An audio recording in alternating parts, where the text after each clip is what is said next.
advice of public health officials, teachers, and school employees are going to be put in a dangerous position in some cases.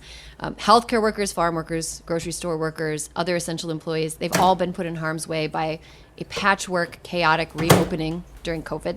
So, in your opinion, what needs to change to assure that these workers are protected and fairly compensated for the risks that they're being forced to take?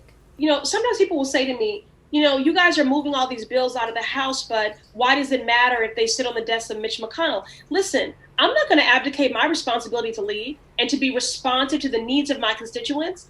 I have spoken to so many educators who, by the way, let's applaud the fact that they have been so nimble in the face of this pandemic, immediately transitioning to online learning, holding space for and trying to support their students who are ELL, special needs, living with trauma, which all these kids are right now because of this pandemic, because of the fear of deportation, because of the threat of displacement and eviction, because of food insecurity. Our teachers, my forever president, Barack Obama, called them nation builders. I never got to ask him why that is. I think it is because they pour into people, little people who go on to build up our world. Yeah. And they have been extraordinary. And even before the pandemic, we've asked too much of our educators. We don't invest in social emotional wellness supports. We ask them to be school nurses, social workers, psychotherapists, instead of making those investments in wraparound supports. And now we're asking them to be caseworkers. So if we could just report the HEROES Act out of the Senate, get it to the floor for a vote, that was a massive infusion of federal funds that are necessary for the schools to be able to reopen safely, as well as funds necessary for a national testing strategy and contact tracing, which my callous, disconnected Republican colleagues across the aisle don't even believe in. They think it's a hoax. The HEROES Act, we need to move on that. And we need our states to stand in the gap of the failures of the Trump administration to make decisions that are informed by science and data.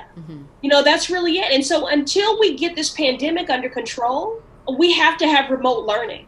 And so then we have to then move relief packages that will support that online learning. And if they're going to be bottlenecked in the Senate, then we need governors to step up and mayors to step up. You guys, there's so many deep issues here. Like, if we give every kid a Chromebook, but they don't have a hotspot, what does it matter? Right. If we give them a Chromebook and they have a hotspot and both their parents are essential workers and they're helping to raise younger siblings or managing trauma, there's so much here. Deep inequities and disparities that have only been exacerbated in the midst of this pandemic. So our decisions to reopen have to be driven and informed by science and data. We are asking our teachers already to be social workers and school nurses because we don't make that investment. And now we're asking them to be caseworkers and in some instances martyrs because of where we have seen surges and clusters and outbreaks. Like, we can't afford to get this wrong.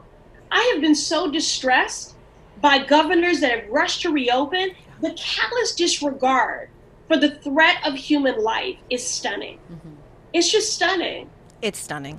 As we said before, you won your